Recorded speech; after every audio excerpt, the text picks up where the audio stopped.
কি করতে গিয়েছিলেন আপনি? নিজের জীবন নিজে শেষ করতে গিয়েছিলেন, জানেন না আত্মহত্যা মহাপাপ? তো কি করব আমি? আমার এই জীবন রাখতে চাই না। মেয়েটির এমন কথা শুনে স্বাধীন পুনরায় পপির গালে ঠাস ঠাস করে থাপ্পড় লাগিয়ে দেয়। স্বাধীনের থাপ্পড় খেয়ে পপি নিমিষেই চুপসে যায়। ব্রিজে থাকা রেলিং ধরে কাঁদতে কাঁদতে ব্রিজে বসে পড়ে। মেয়েটিকে এমনভাবে কাঁদতে দেখে স্বাধীন মেয়েটির দিকে তার ব্যাগে থাকা পানির বোতলটি এগিয়ে দিয়ে বলে, এই নিন, পানি খেয়ে নিন। তারপর মেয়েটি স্বাধীনের হাত থেকে পানির বোতলটি টেনে ঢক ঢক করে পানি খেতে লাগে। ধন্যবাদ আপনাকে। ধন্যবাদ দিতে হবে না, এখন সোজা আপনার বাসায় চলে যান। নেক্সট টাইম যেন এই ব্রিজের আশেপাশে না দেখি। আপনি যান, আমি একটু পরে বাসায় চলে যাব। হ্যাঁ, আমি এখান থেকে যাই আর আপনি পুনরায় সুইসাইড করতে যান, তাই তো? তা হবে না। আপনার বাসার অ্যাড্রেসটা বলেন, আপনাকে সেইখানে রেখে আসি। আপনাকে যাইতে বলছি, যান। এখন কথা পেঁচাচ্ছেন কেন? হ্যাঁ, পপির ধমকে স্বাধীন পপির হাত থেকে পানির বোতলটি নিয়ে ঢক ঢক করে পানি খেতে লাগে। আপনি পানি খাওয়ার হলে এখন যেতে পারেন। না, আপনাকে এখানে রেখে আর যাওয়া যাবে না। আমি গেলেই আপনি আবার সুইসাইড করবেন। আরে বললাম তো আর সুইসাইড অ্যাটেম্প্ট করব না। এখন আপনি যান, আমাকে একটু একা থাকতে দিন। তারপর স্বাধীন পপির কাছ থেকে অনেকটা দূরে গিয়ে দাঁড়িয়ে থাকে। অন্যদিকে পপি সেখানে অনেকক্ষণ বসে থাকে, অঝরে কান্না করতে লাগে। একটু পর পপি মাথা তুলে আশেপাশে তাকাতেই দেখে স্বাধীন ব্রিজের শেষ মাথায় দাঁড়িয়ে আছে আর পপির দিকে তাকিয়ে আছে। স্বাধীনের এমন বিহেভিয়ার দেখে নিমিষেই পপির মুখে একটু মুচকি হাসির রেখা ফুটে ওঠে। কেন জানি মন খুলে হাসতে ইচ্ছে করছে তার স্বাধীনের এমন কর্মকাণ্ড দেখে। তারপর পপি তার হ্যান্ডব্যাগ থেকে ফোন বের করে কাউকে ফোন করে আসতে বলে ব্রিজে। অন্যদিকে স্বাধীন ব্রিজের সামনে থ মেরে দাঁড়িয়ে থেকে পপির প্রত্যেকটা লক্ষণ পর্যবেক্ষণ করছে। একটু পর একটা কালো রঙের কার এসে পপির সামনে ব্রেক করে। তারপর পপি কারে উঠে চলে যায়। তারপর স্বাধীন সেখানে না দাঁড়িয়ে থেকে তার বাসার উদ্দেশ্যে অগ্রসর হয়। আপনারা কিছুই বুঝতে পারছেন না, তাই তো? আসেন আপনাদেরকে বুঝিয়ে বলি। মা, আর একটু ঘুমাইতে দাও না।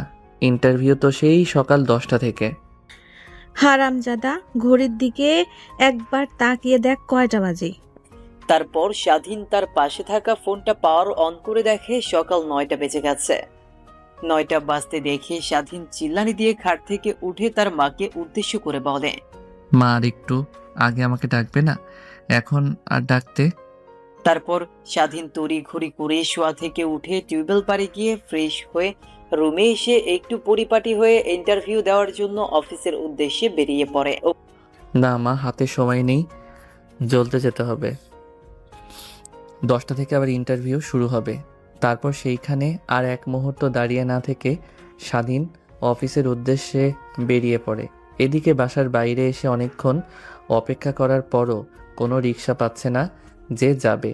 তারপর রাস্তা ধরে হাঁটতে লাগে। একটু পর এটা রিক্সা দেখতে পায়। তারপর রিক্সাটা নিয়ে স্বাধীন সোজা অফিসের উদ্দেশ্যে বেরিয়ে পড়ে ইন্টারভিউ দেওয়ার জন্য। একটু পর গিয়ে রিক্সাটা ব্রেক করে অফিসের সামনে গিয়ে তারপর রিক্সা থেকে নেমে ভাড়া মিটিয়ে অফিসের ভিতরে চলে যায়। অফিসে গিয়ে স্বাধীন দেখতে পায় ইন্টারভিউয়ের জন্য প্রায় 100 মানুষ অপেক্ষা করছে, যেখানে এই অফিসে এমপ্লয়ি নিবে মাত্র 10 জন। এই চাকরিটাও বুঝি আমার আর হবে না। আমার থেকে কত ভালো ভালো ব্রিলিয়েন্ট লোকরা এসে ইন্টারভিউ দিচ্ছে। তারপর সবার সামনে লাইনে দাঁড়িয়ে পড়ে স্বাধীন। এক এক করে সবার ইন্টারভিউ শেষ হলে এক পর্যায়ে স্বাধীনের ইন্টারভিউ আসে। স্বাধীন ইন্টারভিউ রুমের সামনে দাঁড়িয়ে, আসতে পারি স্যার? জি আসুন। তারপর স্বাধীন গিয়ে তাদের সামনে থাকা চেয়ার টেনে বসে পড়ে। তারপর তারা স্বাধীনকে উদ্দেশ্য করে বলে, আচ্ছা, এর আগে কখনো কি কোথাও চাকরি করেছেন? না স্যার, এটাই আমার লাইফের ফার্স্ট জব হবে। বাট একটা জিনিস কি স্যার, আমাকে একটা কাজ একবার দেখিয়ে দিলে সেই কাজটা দ্বিতীয়বার দেখাতে হবে না। বুঝতে পারছি, তা শুধু খালি হাতে কি আর চাকরি পাওয়া যায়? স্যার, বুঝতে পারছি না আপনারা কি বলছেন। বলতে চাচ্ছি যে আমাদেরকে একটু মিষ্টিমুখ করার, তাহলে আপনার চাকরি কনফার্ম হয়ে যাবে। স্যার, তা তো আপনাদের মিষ্টিমুখ করাবো, আগে জবটা হয়ে নিক। স্বাধীনের এমন কথা শুনে ইন্টারভিউ রুমে থাকা সবাই হা করে হাসতে লাগে। লোকগুলোর হাসির কারণ বুঝতে পারে না স্বাধীন। আরে বাবা, আমি আপনাকে বোঝাতে চাচ্ছি যে এখানে জব পেতে হলে আমাদেরকে কিছু টাকা দিতে হবে। সবাইকে টাকার অফার করেছি, ওরা রাজি হয়েছে। প্রত্যেকজন তাদের পদের জন্য আমাদেরকে 3 লাখ করে টাকা দেবে। আপনি যদি 3 লাখ টাকার বেশি দেন তাহলে তাদেরকে রেখে আপনাকে চাকরি দেবো। স্যার, আমার বাবা বলেছে কখনো ঘুষ দিয়ে আমাকে চাকরি দেবে না, আর আমিও চাই না ঘুষ দিয়ে চাকরি করতে। প্রয়োজন হলে রিক্সা চালিয়ে খাবো, তাও ঘুষ দিয়ে কোনো চাকরি নেব না। তারপর স্বাধীন সেখানে আর দাঁড়িয়ে না থেকে কেবিন থেকে বেরিয়ে যায়। স্বাধীনের এমন কথা শুনে ইন্টারভিউ নেওয়া প্রত্যেকেই বোকা বনে যায়। অন্যদিকে ইন্টারভিউ রুম থেকে বের হয়ে অফিসের আর এক মুহূর্ত না দাঁড়িয়ে অফিস থেকে বের হয়ে ফুটপাত দিয়ে হাঁটতে লাগে। সকালে না খেয়ে আসায় বিকেল 3টা বেজে যায়। পকেট থেকে ওয়ালেট বের করে দেখে মাত্র 50 টাকা। এই 50 টাকা দিয়ে স্বাধীন ভাবতে লাগে, এখন এই 50 টাকা কি করব? খাবার খাবো? অনেক কোথাও লেগেছে নাকি? 50 টাকা নিয়ে বাসায় যাব। বাসায় গিয়ে মা বাবাকে কি বলবো? চাকরি হয়নি। এখন তাদেরকে এমন কথা বলতেও খারাপ লাগে। কথাগুলো আনমনে ভাবতে ভাবতে ফুটপাত দিয়ে হাঁটছিল স্বাধীন। হাঁটতে হাঁটতে এক পর্যায়ে সারাদিন ফুটপাতে থাকা টি স্টলে চলে আসে। তারপর দোকানে বসে কলা পাউরুটি চা খেয়ে নেয়। বিল মিটিয়ে দোকান থেকে বের হয়ে পড়ে। হাতে থাকা 20 টাকার দিকে তাকিয়ে বলে, হায় টাকা! এই টাকার পিছে ছুটতে ছুটতে বিদ্যুৎ হয়ে যায়। দিন শেষে মাটিতে লুটিয়ে পড়তে হয় এই টাকার পিছু করতে। আনমনে কথাগুলো ভাবছিল স্বাধীন আর ফুটপাত দিয়ে হাঁটছিল। কোনো কিছু ভালো না লাগায় বাসায় ফেরার ইচ্ছা ঠিক তেমন একটা না হয় স্বাধীন গিয়ে নদীর পাড়ে একটা বেঞ্চে বসে নদীর দিকে তাকিয়ে রয়েছে। এভাবে অনেকটা সময় পার হয়ে যায়। হঠাৎ একটা মেয়ে এসে পেছন থেকে ডাকতে লাগে, ভাইয়া নেন না, একটা ফুল নেন না, আজকে মাত্র 2টা ফুল বিক্রি করছি। এই ফুলগুলো বিক্রি না করতে পারলে বাসায় আজকে খালি হাতে ফিরতে হবে, আর রাত্রিতে এই ফুলগুলো সব নষ্ট হয়ে যাবে। তখন যে টাকা দিয়ে ফুল কিনেছি সে টাকাও বিক্রি করতে পারবো না। নেন না ভাইয়া, নেন না, একটা ফুল নেন না। হঠাৎ কারো এমন কণ্ঠস্বর শুনতে পেয়ে স্বাধীনের দৃষ্টি নদীর দিক থেকে সরিয়ে পেছনের দিকে তাকিয়ে দেখে একটা বাচ্চা মেয়ে হাতে করে কিছু গোলাপ ফুল নিয়ে স্বাধীনের সামনে দাঁড়িয়ে কথাগুলো বলছে।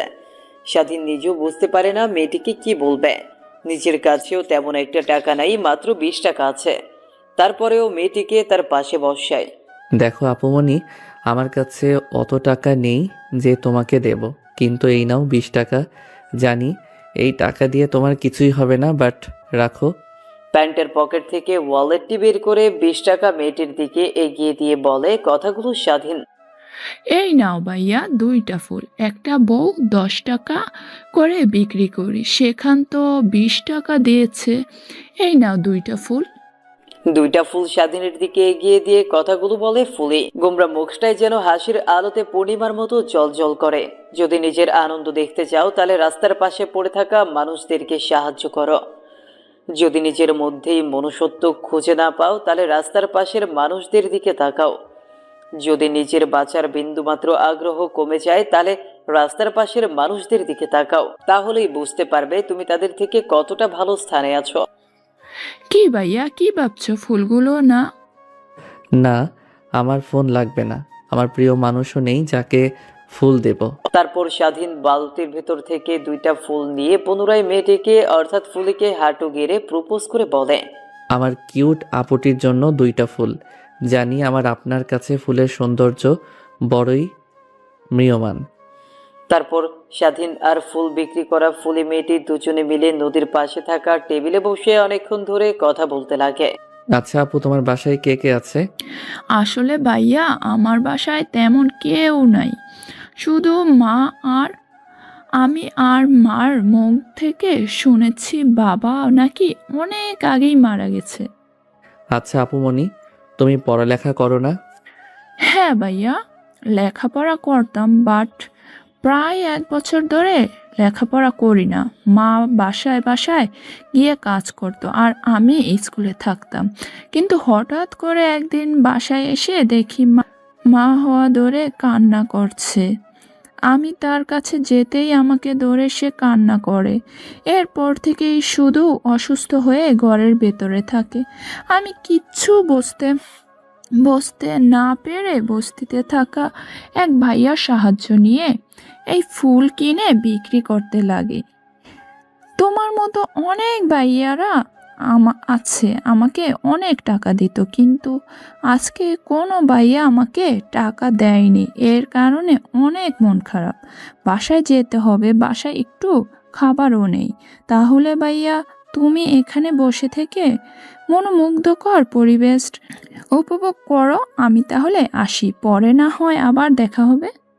কথাটি বলেই ফুলি স্বাধীনের দিকে মুচকি হেসে টেবিল থেকে নেমে হাঁটতে লাগে। স্বাধীন অপলক দৃষ্টিতে ফুলির দিকে তাকিয়ে আছে আর মনে মনে ভাবছে, কি মায়াভরা চেহারা, অগ্নি নিক্ষেপ করা দৃষ্টি, তারপরেও মেয়েটির এমন অবস্থা। যদি কোনো একদিন সময় পাই তাহলে আমি এমন মানুষদের পাশে দাঁড়াবো। কথাটা বলেই সেই দিক থেকে দৃষ্টি সরিয়ে পুনরায় নদীর দিকে তাকিয়ে থাকে স্বাধীন। হঠাৎ স্বাধীনের নজর যায় ব্রিজের দিকে। দেখতে পায় একটা মেয়ে সুইসাইড করার জন্য রেলিংয়ের উপর দাঁড়িয়ে আছে। স্বাধীন ব্রিজের উপর ভালোভাবে লক্ষ্য করে দেখে কেউ দাঁড়িয়ে নেই। তারপর স্বাধীন সেখানে আর এক মুহূর্ত না বসে থেকে দৌড় লাগায় ব্রিজের উদ্দেশ্যে।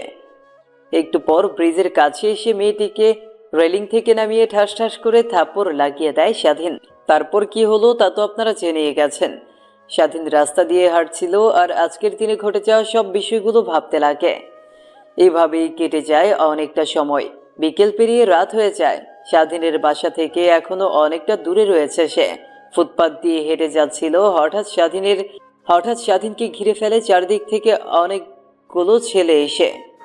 তোর কাছে যা আছে ভালোই ভালোই দিয়ে দে, না হলে কিন্তু আজকে তোর হবে জীবনের শেষ রাত।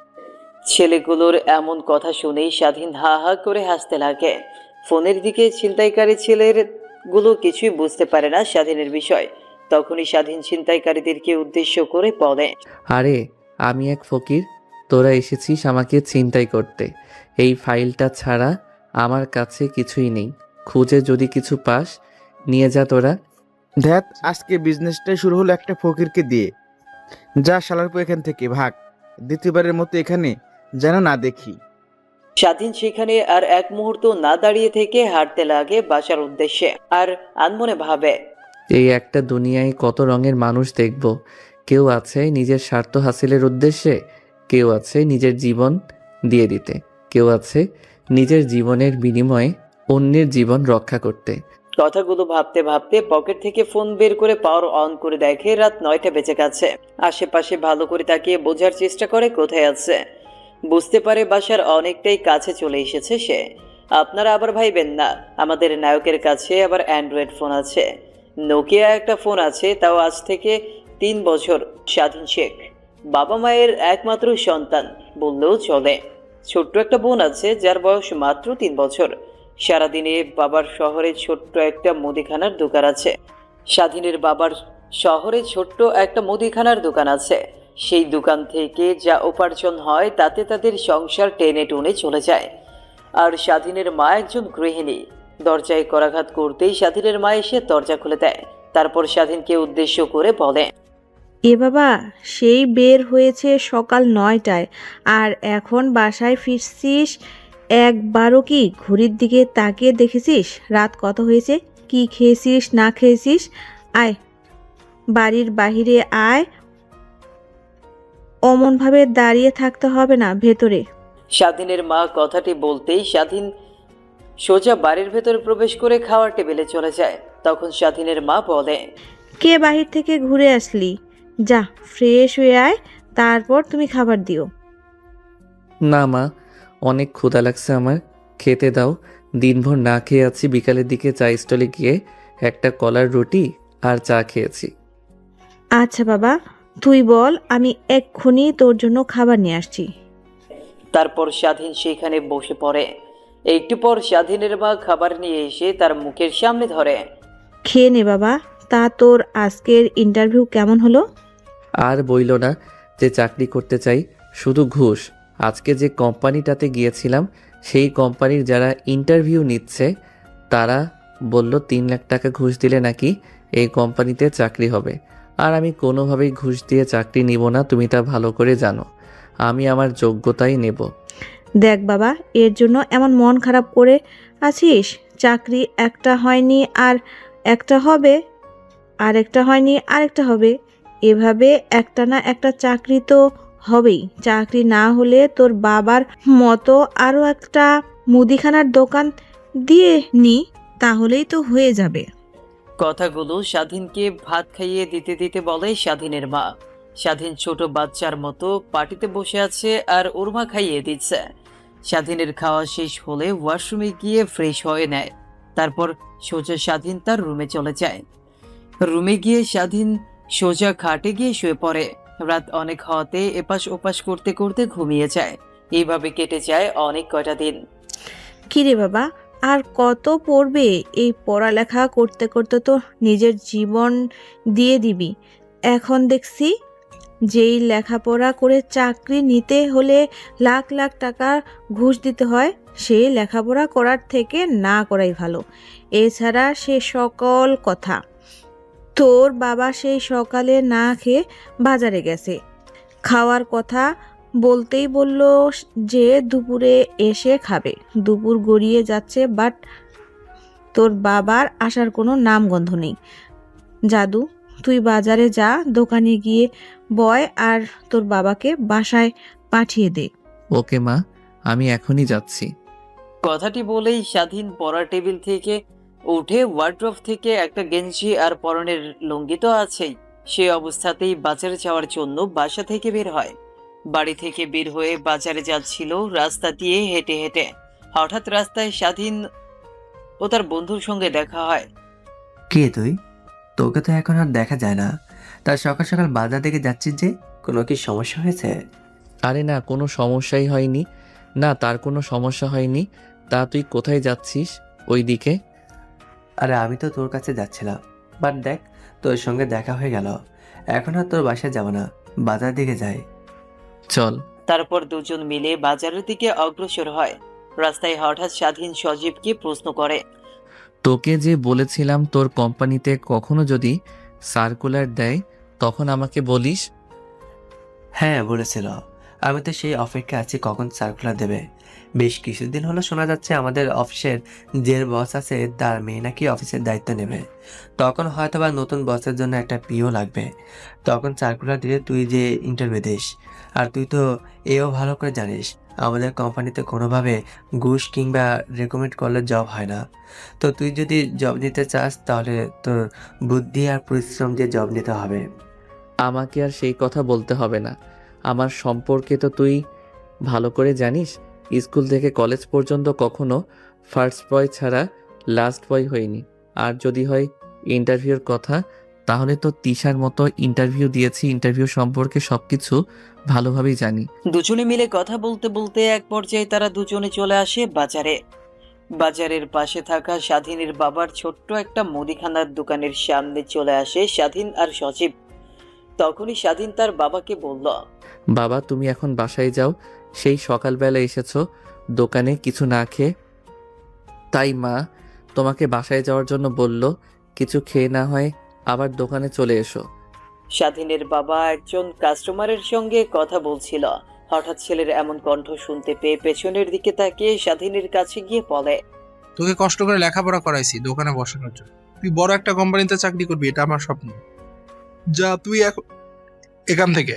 আমি হোটেল থেকে কিছু খেয়ে নেবো, তুই এখন বাসায় যা। না বাবা, না খেয়ে থাকতে থাকতে নিজের কি হাল করেছো দেখেছো একবার? আর হোটেলের খাবার তোমাকে খেতে হবে না, এখন বাসায় যাবে। আমি বলেছি মানে বলেছি, যাও। তারপর স্বাধীনের অনেক জোরাজুরিতে স্বাধীনের বাবা বাসায় চলে যায়। অন্যদিকে স্বাধীন মনোযোগ দিয়ে দোকানদারি করতে থাকে। তখনই হঠাৎ করে সজীব স্বাধীনকে বলে। কিরে, তোর আর মারিয়ার সম্পর্ক এখন কেমন চলছে? সজীবের এমন প্রশ্ন শুনে স্বাধীন হতভম্ব হয়ে যায়। স্বাধীন ভীতু ভীতু কণ্ঠে সজীবকে বলে। কি কি বলি তুই? মারিয়ার সঙ্গে আমার সম্পর্ক মানে? অভিনয় করতে হবে না, আমরা সব জানি, শুধু তোকে বলিনি। জানিস মানে? কি জানিস তুই? তুই আর মারিয়া যে একে অপরকে ভালোবাসিস তা আমি ভালো করে জানি। অনেকদিন আগে মারিয়া আমার কাছ থেকে তোর নাম্বার চেয়েছিল। আমি অনেকটা অবাক হয়েছি, কিন্তু তখন আমি দিয়ে দেই। পরক্ষণ আমি একদিন যখন তোদের দুজনকে বালুচরে দেখলাম তখন বুঝতে পারি তোদের মধ্যে কিছু না কিছু চলছে। বালুর চর মানে কি বলছিস তুই এইগুলো? আমি জানি তুই ভালো অভিনয় করতে পারিস। ছোটবেলায় স্কুলে অভিনয় করে কতবার ফার্স্ট হয়েছিলি তাকে আমি জানি না? তো এখন তো বড় হয়েছিস, অন্তত পক্ষে এখন তো ভালো হ। ও, আপনারা কিছুই বুঝতে পারছেন না তাই তো? আসেন আপনাদেরকে সব বুঝিয়ে বলি। আসলে মারিয়া হচ্ছে এই গ্রামের চেয়ারম্যানের মেয়ে। স্বাধীন আর মারিয়া দুজন একই কলেজে পড়তো। স্বাধীন আর মারিয়া দুজনেই ছিল লেখাপড়ার দিক দিয়ে অনেকটাই বেস্ট। তার জন্য দুজনের মধ্যে দ্বন্দ্ব হতো কে কার আগে রোল থাকবে। একবার যদি স্বাধীনের এক রোল হতো, পরের বার মারিয়ার, পরের বার স্বাধীনের, এরকম হতো। এমন দ্বন্দ্বের মাঝে দুজন একে অপরকে কখন ভালোবেসে ফেলে নিজেরাও জানে না। মুখ ফসকে একদিন মারিয়া স্বাধীনকে প্রপোজ করে ফেলে। স্বাধীনও তার প্রপোজ অ্যাকসেপ্ট করে নেয়। শেষে এগিয়ে চলতে লাগে তাদের ভালোবাসা। কিন্তু তারা এই প্রতিজ্ঞা করে যে কেউ কখনো কাউকে বলবে না তাদের ভালোবাসার কথা। এইবার আসেন গল্পে ফেরা যাক। হায় রে মারিয়া, আমি একে অপরকে অনেক ভালোবাসি। আচ্ছা, তোরা দুজন কতদিন ধরে রিলেশনে রয়েছিস? প্রায় 3 বছর হবে। এর মধ্যে কি তোর একবারও মনে হয়নি যে মারিয়া তোর সঙ্গে প্রতারণা করছে? কি? আমি বলতে চাচ্ছি যে তোর কি একবারও মনে হয়নি যে মারিয়া তোর সঙ্গে গেম খেলছে? কি বলছিস এইগুলা আবল তাবল কথা? আচ্ছা, বাদ দে সেসব কথা। তুই কি জানিস মারিয়া বিয়ে ঠিক হয়েছে? কি বলিস তুই এগুলো আবল তাবল কথা? ওর বিয়ে ঠিক হবে আর আমি জানতে পারবো না? সচিবের কথা শুনে স্বাধীন বাকরুদ্ধ হয়ে পড়ে। নিজের কানকে যেন নিজেই বিশ্বাস করতে পারে না। যাকে নিজের জীবনের থেকে বেশি ভালোবেসেছে তার বিয়ে হয়ে যাচ্ছে অন্যজনের সঙ্গে। তারপর স্বাধীন তার হাতে থাকা ফোনটি বের করে মারিয়ার নাম্বারে ফোন করে। কিন্তু বারবার মেইলি কণ্ঠে একটা কথাই ভেসে আসছে, আপনার অ্যাকাউন্টে পর্যাপ্ত পরিমাণ ব্যালেন্স নেই, দয়া করে রিসার্চ করুন। স্বাধীনের অনেক রাগ হতে থাকে আর আনমনেই বলে, শালার কি একটা জীবন! আমার কথা বলার মতো পর্যন্ত আমার ফোনে টাকা নেই। স্বাধীন কেমন চিন্তিত হয়ে ফোন চাপতে দেখে সজীব তার দিকে এগিয়ে এসে বলে, কিরে, কি হয়েছে? ফোনে টাকা নেই বুঝি? এই নে আমার ফোন। আর ফোনের টাকা থেকে কি হবে? তোর নাম্বার তো নিশ্চয়ই ব্ল্যাক লিস্টে ফেলে দিয়েছে। এর থেকে আমার নাম্বারটা দিয়ে কল দে, দেখবি তাও হয়তো রিসিভ করতে পারে।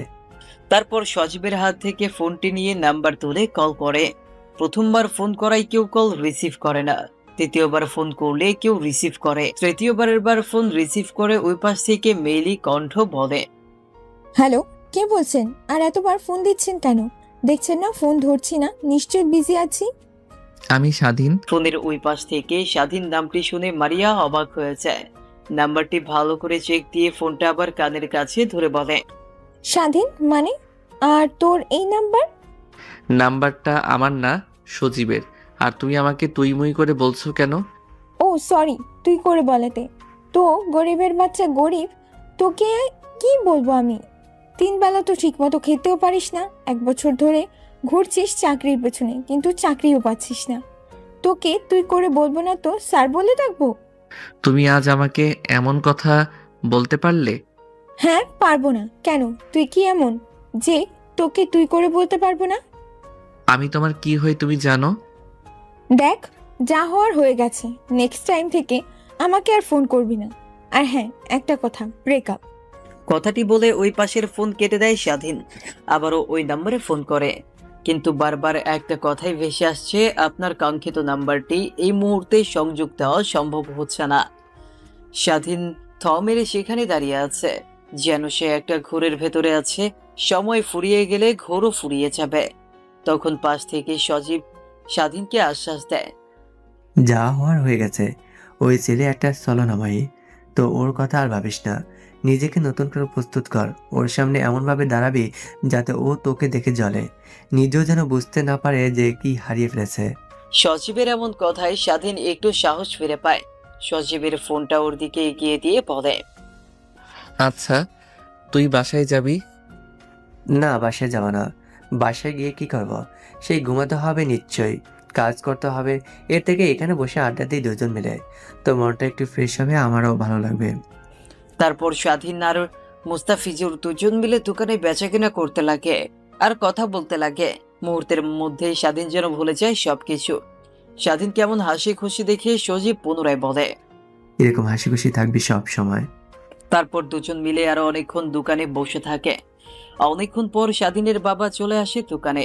তারপর স্বাধীন দোকান থেকে বের হতে স্বাধীনের বাবা গিয়ে দোকানে বসে পড়ে। দোকানের ক্যাশ বাক্স থেকে 100 টাকা বের করে স্বাধীনের দিকে এগিয়ে, এনে বাবা, 100 টাকা। তুই তোর মরিচের মতো খরচ করিস। না বাবা, আমার টাকা লাগবে না, আমার কাছে টাকা আছে। তোর কাছে যে কি টাকা আছে তা আমি ভালো করে জানি। এখন কথা না বলে টাকাটা নিয়ে তোর প্রয়োজনে খরচ করিস। স্বাধীন তার বাবার কাছ থেকে টাকাটা নিতেও কেমন যেন শরম লাগে। বয়স হয়ে গেছে 24, এখনো যদি বাবার কাছ থেকে টাকা নেয় তাহলে কেমন দেখায় না। তারপরেও স্বাধীন তার বাবার দিকে হাত বাড়িয়ে দিয়ে টাকাটা নিয়ে নেয়। তারপর তারা দুইজন বাজারের একটা দোকানে গিয়ে চা খেতে লাগে। তখনই সজীবের ফোনে একটা ফোন আসে। কিরে বন্ধু সজীব, তুই সারাদিন কোথায় থাকিস? তুই জলদি তাড়াতাড়ি মাঠে আয়। পাশের গ্রাম থেকে খেলতে আইছে, ওদের যে করে হোক হারাতে হইব। শালারে এর আগে হাইরা গেছে, তারপর ওদের ডেমাক কমে নাই। এবার এসে বলতেছে যদি হারাতে পারে তাহলে ওদের নাকি আমাদের আস্তে একটা ছাগল দিবে। সত্যি বলছিস তো? আরে সত্যি বলছি, জলদি আয়, এখনই খেলা শুরু হবে। আর স্বাধীনকে এত করে ফোন করছি, ওর ফোন বন্ধ কেন? ওকে সঙ্গে নিয়ে আসিস কিন্তু বললাম। কথাটা বলেই ফোনের এই পাশে থাকা ছেলেটা ফোন রেখে দেয়। তখনই স্বাধীন চায়ের কাপে একটা চুমুক দিয়ে সজীবকে উদ্দেশ্য করে বলে, কি রে, কে ফোন করেছে? আরে রিফাত ফোন করেছে, আমাদেরকে জলদি মাঠে যেতে বললো। আজকে নাকি আবারও পাশের গ্রাম থেকে খেলতে আসছে, আর যারা জিতবে তারা নাকি ছাগল পাবে। কি বলিস, সত্যি? হ্যাঁ সত্যি সত্যি, জলদি চল, আমাদের রেখে আবার খেলা শুরু করবে। কথাটি বলেই চায়ের কাপ সেখানে রেখে সে দৌড় লাগে মাঠের উদ্দেশ্যে। মাঠে গিয়ে দেখতে পায় সেখানে সবাই আগে থেকে উপস্থিত, শুধু তারা দুইজন নেই। তারপর খেলা শুরু হয়। আসলে খেলাটা হচ্ছে ক্রিকেট খেলা। ধরতে গেলে স্বাধীন পড়াশোনায় যতটা ভালো, খেলাধুলায় তার থেকেও ভালো। প্রথমে ব্যাট করে পাশের গ্রামের ছেলেরা, ওরা 124 রানের টার্গেট দেয়। তারপর পালা আসে স্বাধীনদের। এক এক করে 4টা উইকেট চলে যায়। তখন স্বাধীন মাঠে পাশ থেকে সচিব বলে, দেখ, আজকে যেভাবেই হোক আমাদেরকে জিততে হবে, না হলে কিন্তু ছাগলটা ওরা নিয়ে যাবে। আজ যদি পারি এই ছাগলটা দিয়ে কিন্তু আজকে রাতে পিকনিক হবে। বাকিটা তোর উপর ডিপেন্ড করছে। ওকে, আমি আমার শেয়ারটা দিয়ে চেষ্টা করব। এক এক করে স্বাধীন 4-6 মারতে মারতে ম্যাচটা জিতিয়ে ফেলে। সবাই অনেক খুশি হয়ে দৌড়ে স্বাধীনকে মাথার উপরে নিয়ে নাচতে লাগে। তারপর ছাগলটা নিয়ে তারা চলে যায় সোজা তাদের ক্লাব ঘরে। তারপর পিকনিকের আয়োজন শুরু হয়। অন্যদিকে স্বাধীন সেখানে আর না দাঁড়িয়ে বাসায় চলে যায়। বাসায় গিয়ে গোসল দিয়ে তার রুমে গিয়ে গায়ে এলিয়ে দিতেই মারিয়ার বলা কথাগুলো আনমনে ভাবতে লাগে। স্বাধীন ঘরের মধ্যে আর না থেকে রুম থেকে বের হয়ে তাদের ক্লাব ঘরের উদ্দেশ্যে বের হতেই পেছন থেকে তার মা বলে, কিরে বাবা, কই যাচ্ছিস তুই এত হন্তদন্ত হয়ে? তারপর স্বাধীন তার মাকে খেলায় জয় হয়ে ছাগল জিতে পিকনিকের কথা খুলে বলে। তারপর স্বাধীন তার মায়ের সামনে এক মুহূর্ত না দাঁড়িয়ে থেকে শুধু তাদের ক্লাব ঘরে চলে আসে। এসে দেখে একদল রান্না করছে আর একদল বক্স দিয়ে নাচানাচি করছে। রাত যখন প্রায় 11টা বেজে যায়, তখন খাওয়া দাওয়া শেষ করে যে যার বাসায় চলে যায়। স্বাধীন ও তার রুমে গিয়ে খাটে শুতেই চোখ পেয়ে লোনা জল গড়িয়ে পড়তে থাকে। খাটের এই পাশ ওপাশ করতে করতে এক পর্যায়ে স্বাধীন ঘুমিয়ে যায়। পরের দিন সকালবেলা স্বাধীনের ঘুম ভাঙে আজানের শব্দে। শোয়া থেকে উঠে ওয়াশরুমে গিয়ে ফ্রেশ হয়ে নামাজ পড়ার জন্য মসজিদের দিকে অগ্রসর হয়। নামাজ পড়ে একটু হাঁটাহাঁটি করে পুনরায় বাসায় চলে আসে। অন্যদিকে, কি মা, তোরা দুজনে না একে অপরকে ভালোবাসতি, তো হঠাৎ করে কি হলো যে তুই সৌরভকে বিয়ে করবি না? ওর আমি আসল রূপ দেখি নাই। ওর মনের মধ্যে এমন ভয়ঙ্কর তা আমি কখনো ভাবতেও পারিনি। দেখো বাবা, তুমি আর এই বিষয় নিয়ে একটা কথাও বলবে না। আমি যেহেতু একবার বলেছি ওকে আর আমি বিয়ে করব না, তাহলে করবই না। আর যদি তুমি বেশি বাড়াবাড়ি করো তাহলে কিন্তু আমি বাসা থেকে বেরিয়ে যাব। দেখ মা, আমি তো অনেক বুড়ো হয়ে গেছি, আর কতদিন অফিস সামলাবো? আমার অফিস দেখাশোনা করার জন্য তো একজনকে দরকার। তাই ভেবেছি আমার বন্ধুর ছেলে যখন স্বাধীন, তাহলে ওকে তোর সঙ্গে বিয়ে দিয়ে ওকে ওই কোম্পানির দায়িত্ব দেব। আমি তোমার মেয়ে, আমি কি মরে গেছি? মানে কি বলতে চাইছিস তুই? শোনো, তোমার কোম্পানির দায়িত্ব আমি নিব। আমাকে আর অফিসে যেতে হবে না, কাল থেকে আমি যাব। তুই মেয়ে মানুষ হয়ে অফিস করবি কয়দিন বল? এইভাবে কেটে যায় আরো অনেক কয়েকটা দিন। স্বাধীন ও তার বন্ধুদের সঙ্গে মাঠে গিয়ে ক্রিকেট খেলছিল। হঠাৎ স্বাধীনের ফোনে তার মা ফোন করে। ফোন রিসিভ করতে উপাস থেকে কান্না মিশ্রিত কণ্ঠ ভেসে আসে। মা, কি হয়েছে? কান্না করছো কেন তুমি? স্বাধীন রে, তোর বাবা। কি হয়েছে মা বাবা? তোর বাবা কথা বলছে না, হাত পা ধীরে ধীরে ঠান্ডা হয়ে আসছে, জলদি আয় বাসায়। তারপর স্বাধীন আর কোনো কথা না বলে মাঠ থেকে দৌড়াতে দৌড়াতে বাসার উদ্দেশ্যে আসে। অন্যদিকে স্বাধীনকে এমনভাবে দৌড়াতে দেখে সজীব ও তার পিছু পিছু আসতে লাগে। বাসায় এসে সারাদিন দেখে রিপিট বাসায় এসে স্বাধীন দেখে তার বাবা তার রুমে অচেতনের মতো শুয়ে আছে, আর তার মা তার বাবার হাতে পায়ে সরষের তেল দিচ্ছে। তারপরেও কোনো হেলদুল আসছে না তার। স্বাধীন ওর বাবার কাছে গিয়ে বলতে লাগে, বাবা কি হয়েছে বাবা, কথা বলো। স্বাধীন তার বাবার গায়ে হাত দিয়ে এমন কথা বলতে লাগে। হঠাৎ পেছন থেকে সজীব এসে বলে, আঙ্কেলকে জলদি জলদি হাসপাতালে নিতে হবে, আমি গাড়ি নিয়ে আসি, ওয়েট কর একটু। তারপর সজীব বাজারে যায় গাড়ি আনার জন্য। তারপর স্বাধীনের বাবাকে সিএনজিতে করে শহরের হাসপাতালে নিয়ে যায়। হাসপাতালে নিয়ে যেতেই ডাক্তাররা আসে। তারপর স্বাধীনের বাবাকে ডাক্তাররা এসে আইসিইউতে ভর্তি করে। আইসিইউ রুমের সামনে থাকা চেয়ারের সাথে স্বাধীন এর মা আর সজীব বসে আছে। স্বাধীনকে চিন্তিত দেখে সজীব ওর কাঁধে হাত রেখে বলে, দেখ, কোনো টেনশন করিস না, আঙ্কেল ঠিক সুস্থ হয়ে উঠবে, আল্লাহর উপর বিশ্বাস রাখ। সজীবের এমন কথা শুনে স্বাধীন স্বস্তির নিঃশ্বাস ফেলে। প্রায় 1 ঘন্টা পর আইসিইউ কেবিন থেকে একটা ডাক্তার বের হয়। তখনই স্বাধীন বসা থেকে উঠে ডাক্তারের কাছে গিয়ে বলে, আমার বাবা কেমন আছে? দেখো বাবা, তোমার বাবাকে সময় মতো আনতে পেরেছে, এজন্যই বেঁচে গেছে। হয়তো উনি আর বেশি দিন বাঁচবেন না। যদি বাঁচাতে চাও তাহলে হার্ট সার্জারি করতে হবে, অনেক টাকা লাগবে। তোমাদেরকে তো দেখে ধনী পরিবারের লোক মনে হচ্ছে না, তাই আর কিছু বললাম না। কথাটি বলে ডাক্তার সাহেব তাদের কাছ থেকে যেতে লাগবে। তখনই স্বাধীন পেছন থেকে ডাক্তারের হাত ধরে বলেন, আঙ্কেল প্লিজ আমার বাবাকে বাঁচান, যত টাকা লাগে আমি দিব, প্লিজ আমার বাবাকে সুস্থ করে দিন। ডাক্তার সাহেব স্বাধীনকে বসা থেকে দাঁড় করিয়ে বলে, দেখো বাবা, আমি হাসপাতালের সামান্য একজন কর্মচারী। আমি তোমাদের জন্য কি করতে পারি বলো? তোমার বাবা হার্টের সার্জারি করতে প্রায় 30 লক্ষ টাকা লাগবে। ডাক্তারের এমন কথা শুনেই স্বাধীনের চোখে যেন নিমিষেই কালো মেঘে ছায়া ভেসে ওঠে। তারপর ডাক্তার সাহেব তার সামনে থেকে চলে যায়। অন্যদিকে সচিব অনেকটাই অবাক হয়, কারণ কোনোভাবে স্বাধীন এর বাবার জন্য জোগাড় করতে পারবে না, যেখানে তাদের সংসার চলে একটা ছোট্ট মুদিখানা দোকান দিয়ে। তারপর স্বাধীন সোজা তার বাবার কাছে চলে যায়। স্বাধীনকে দেখে ওর বাবা বলে, জানি বাবা, আমি আর মাত্র অল্প কিছুদিনের মেহমান এই পৃথিবীতে। ডাক্তারকে অনেক করে জিজ্ঞাসা করেছি, বা ডাক্তার আমাকে কিছুই বলেনি। তা থেকে আমি তো জানি আমার এমন কোনো রোগ আছে যার জন্য অনেক অনেক টাকা লাগবে। স্বাধীন তার বাবার হাত জড়িয়ে ধরে বলে, বাবা আমি তোমাকে বাঁচাবো, যেভাবেই হোক না কেন। পাগলামি করিস না তুই। অন্যদিকে সচিব স্বাধীন তার বাবার এমন কথোপকথন দেখে সচিবের চোখেও লোনা জল বের হতে লাগে। নিজেরও তেমন কোনো সাধ্য নেই যে স্বাধীনকে সাহায্য করবে সচিব। তারপরে হাসপাতালে থাকতে থাকতে কেটে যায় 2টা দিন। তারপর হাসপাতালে বিল মিটিয়ে ডাক্তারের কাছ থেকে প্রেসক্রিপশন নিয়ে ডাক্তারের টেবিল থেকে বের হতে যাবে।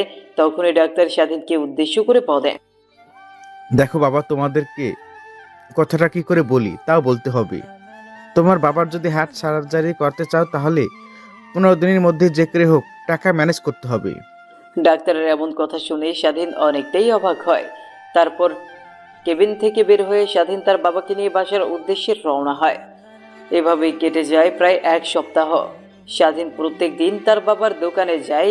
যে টাকা ইনকাম হয় তাতে তাদের সংসার চলে, আর ওর বাবার ওষুধের খরচ চলে। স্বাধীন নিজেও বুঝে উঠতে পারে না কি করে তার বাবাকে হার্ট সার্জারি করাবে। হঠাৎ স্বাধীনের ফোনে একটা ফোন আসে। ফোনের দিকে তাকিয়ে দেখে সজীব কল করেছে। তারপর ফোনটা রিসিভ করে কানের কাছে ধরতেই ওই পাশ থেকে সজীব বলে, শোন, তোর জন্য একটা গুড নিউজ আছে।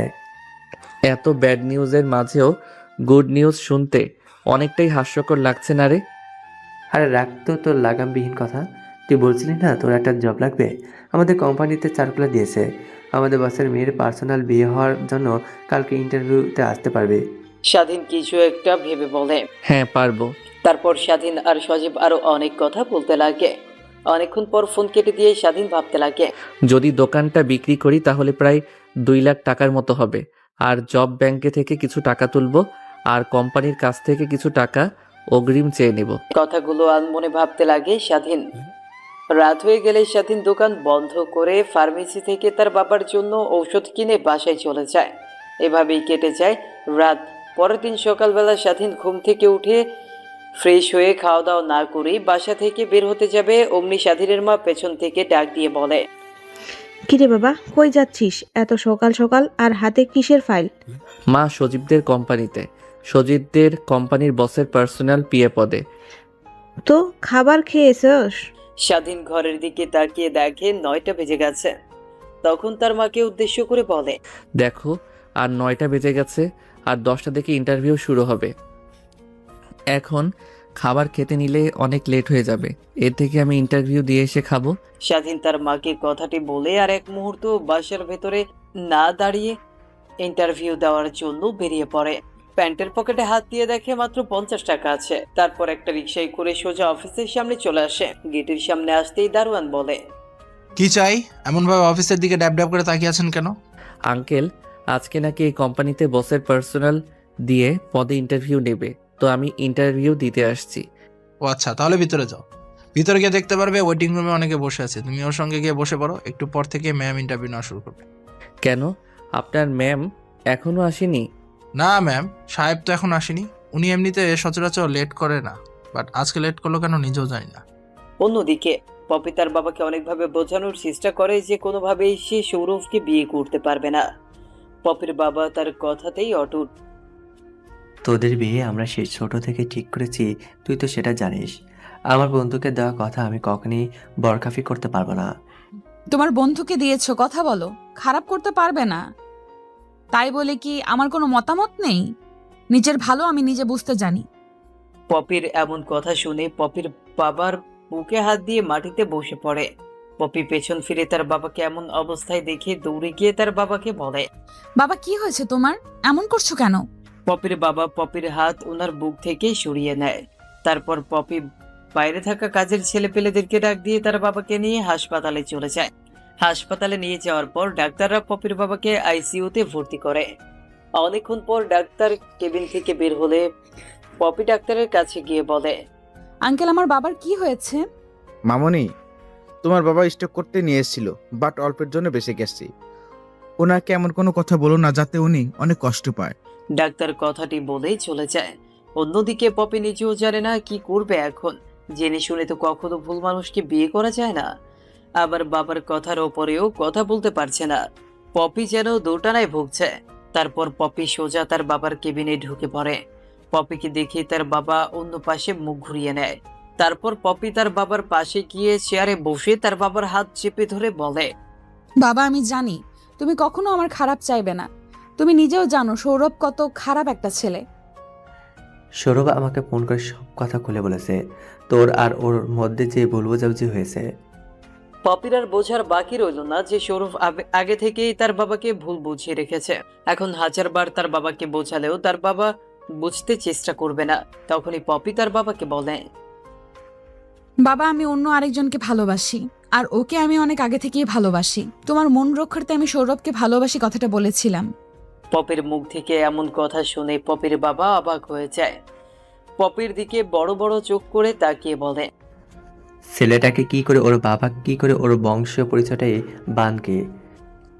আমি ভালোবেসেছিলাম ওর সরল মন মানসিকতা দেখে।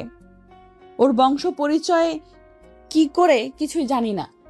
তুই এখনো ওই ছেলেটাকে ফোন করবি আর এখানে আসতে বলবি। আচ্ছা বাবা, আমি ফোন করে আসতে বলবো, কিন্তু আজকে তো আমাকে ইন্টারভিউ নিতে হবে আমার পার্সোনাল পিএর জন্য। আমি ইন্টারভিউ দিয়ে আসার সময় নিয়ে আসব। তারপর পপি ওর বাবার সঙ্গে আরো অনেক কথা বলে কেবিন থেকে বেরিয়ে যায়। তারপর হসপিটালে আর এক মুহূর্ত না দাঁড়িয়ে ডাইরেক্ট গাড়ি নিয়ে বেরিয়ে পড়ে তার অফিসের উদ্দেশ্যে। অন্যদিকে স্বাধীন বসার রুমে গিয়ে ইন্টারভিউ এর জন্য অনেকক্ষণ অপেক্ষা করতে লাগে, কিন্তু অফিসের বসের আসার কোনো নাম গন্ধই নেই। তখনই স্বাধীনের সামনে দিয়ে একটা মেয়ে ইন্টারভিউ রুমে চলে যায়। স্বাধীন তো মেয়েটিকে দেখে অবাক হয়ে যায়। তারপর এক এক করে সবার ইন্টারভিউ নিতে লাগে। সামান্য একটা পিএ পদে চাকরি নেওয়ার জন্য প্রায় 100 জনের ওপরে ছেলে এসে ইন্টারভিউ দেওয়ার জন্য। দেখতে দেখতে একটা সময় স্বাধীনের ইন্টারভিউ সিরিয়াল চলে আসে। তারপর স্বাধীন কেবিনের সামনে, মি কামিন স্যার? হ্যাঁ, আসুন। তারপর স্বাধীন গিয়ে পপির সামনের চেয়ারে বসে পড়ে। পপি মুখ তুলে তাকিয়ে স্বাধীনকে দেখে তো অবাক হয়ে যায়। নিমিষেই নিজেকে সামলে নিয়ে, ও আপনি? তা আপনার এই জবটা কেন দরকার? আসলে আমার বাবা অনেক অসুস্থ, আর প্রায় অনেক দিন ধরে আমি জব করছি, বাট কোনো জব পাচ্ছি না। বাবার চিকিৎসার জন্য হলেও আমার চাকরিটা প্রয়োজন। তখনই পপির মাথায় একটা দুষ্টু চিন্তার আবির্ভাব হয়। ও আচ্ছা, এই ব্যাপার। তা আপনার বাবার কি অসুখ হয়েছে বলা যাবে কি? হার্ট সার্জারি করতে হবে, অনেক টাকা লাগবে। আপনি এ সকল বিষয় শুনে কি করবেন? কিছু না, বাট আমি যদি আপনাকে আপনার বাবার চিকিৎসার সব খরচ দেই তাহলে কি আপনি আমার কথা মতো চলতে পারবেন? পপির এমন কথা শুনে স্বাধীন যেন নিজের কানকে নিজেই বিশ্বাস করতে পারছে না। জি হ্যাঁ, আপনি যা বলবেন আমি তাই করব। আমাকে বিয়ে করতে হবে, তাও মাত্র 2 বছরের জন্য। কিন্তু কখনোই আপনি আমার কাছ থেকে স্ত্রীর মর্যাদা পাবেন না। স্বাধীন আগে থেকেই ভেবেছিল এমন কিছু একটাই বলবে। স্বাধীন নির্দ্বিধায় রাজি হয়ে যায়। আচ্ছা, আমি ম্যানেজারকে বলবো আপনার যত টাকা লাগে তত টাকা দিয়ে দিবে, বাট এখন আমার সঙ্গে একটা জায়গায় যেতে হবে, আর আমি যা যা শিখিয়ে দেব আপনাকে তাই করতে হবে।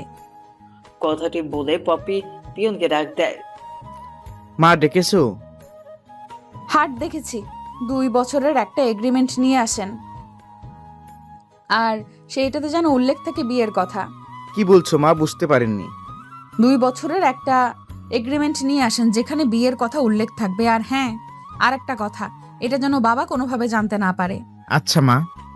পপির এমন কথা শুনে পিয়ন ওর দিকে ড্যাব ড্যাব করে তাকিয়ে থাকে। তারপর পিয়ন কেবিন থেকে চলে যায়। স্বাধীন পপিকে প্রশ্ন করে, আচ্ছা, আমাকে বিয়েই বান করবেন কেন 2 বছরের জন্য?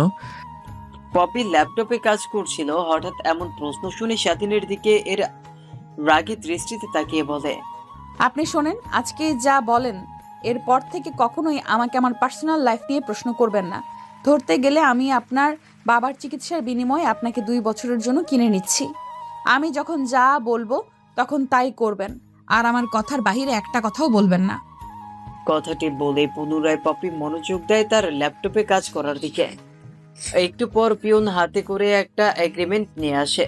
তারপর স্বাধীন এগ্রিমেন্টটা ভালোভাবে পড়ে দেখে যে পপির বলা কথাগুলো এগ্রিমেন্টে লেখা আছে।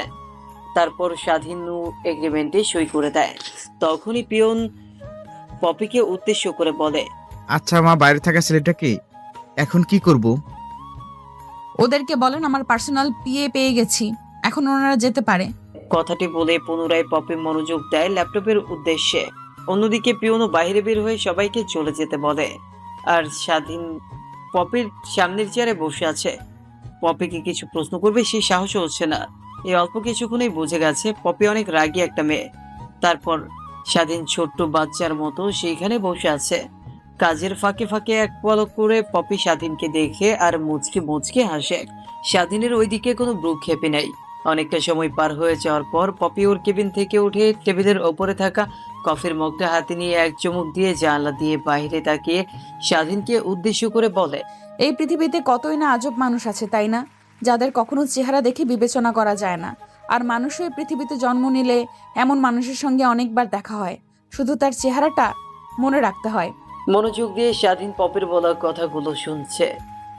আচ্ছা, আপনি কি কখনো কাউকে ভালোবাসছেন নিজের জীবনের থেকে বেশি? পপির এমন প্রশ্নে স্বাধীন কি উত্তর দিবে বুঝে উঠতে পারে না। মাথা দিয়ে হ্যাঁ বোঝায়। তাকে কি পেয়েছেন? স্বাধীন মাথা দিয়ে না বোঝায়। নিশ্চয়ই আপনাকে সে অপব্যবহার করেছে, না তো সে আপনাকে তার প্রয়োজনে খাটাইছে, তাই তো? পপির এমন প্রশ্নে স্বাধীন কি বলবে কিছুই বুঝে উঠতে পারে না। পপির এমন কথা শুনে স্বাধীনের চোখ থেকে এক ফোঁটা অশ্রু বের হতেই স্বাধীন তা হাত দিয়ে মুছে ফেলে। ও সরি, আপনাকে পার্সোনাল প্রশ্ন করায়। এখন আসেন আমার পিছু পিছু। তারপর পপি কফির মগটা টেবিলের উপর রেখে কেবিন থেকে বের হয়ে যায়। স্বাধীন ওর পিছে পিছে যেতে লাগে। একটা গাড়ির সামনে গিয়ে দাঁড়িয়ে বলে, আজকে থেকে আমি যখন গাড়িতে উঠবো তখন তুই আমার আগে আগে এসে দরজা খুলে দিবি, মনে থাকে যেন দ্বিতীয়বার আর তোকে যেন বলতে না হয়। পথে এমন কথা শুনেই স্বাধীন দৌড়ে গিয়ে গাড়ির দরজা খুলে দেয়। তারপর গাড়ি চলতে লাগে তার আপন গতিতে। হঠাৎ ড্রাইভারকে বলে পপি, আচ্ছা, আপনার জানা মতে আশেপাশে কোনো কাজী অফিস আছে কিনা? জি ম্যাম, আসে। কাজে অফিস দিয়ে কি করবেন? তোমাকে কি আমি অত প্রশ্ন করতে বলেছি? আছে কিনা, যদি থাকে সেখানে নিয়ে যাও, চলো। তারপর ড্রাইভার গাড়ি ঘুরিয়ে কাজী অফিসের দিকে যেতে লাগে। একটু পর গিয়ে গাড়ি ব্রেক করে কাজী অফিসের সামনে। গাড়ি ব্রেক করতেই স্বাধীন গাড়ি থেকে বের হয়ে পপি যে দরজা দিয়ে গাড়ি থেকে বের হবে ওই দরজাটা খোলে। তারপর পপি হাঁটতে হাঁটতে কাজী অফিসে ঢোকে। স্বাধীন পপির পেছন পেছন যেতে লাগে কাজী অফিসের ভেতরে। তারপর কাজী ওদের দুজনকে উদ্দেশ্য করে বলে, কে তোমরা আর এখানে কেন এসেছো? কাজী অফিসে কেন আসে? বিয়ে করতে এসেছি। তো বিয়ে করতে এসেছো তাহলে মাত্র দুজন কেন? আরো কয়েকজন লাগবে।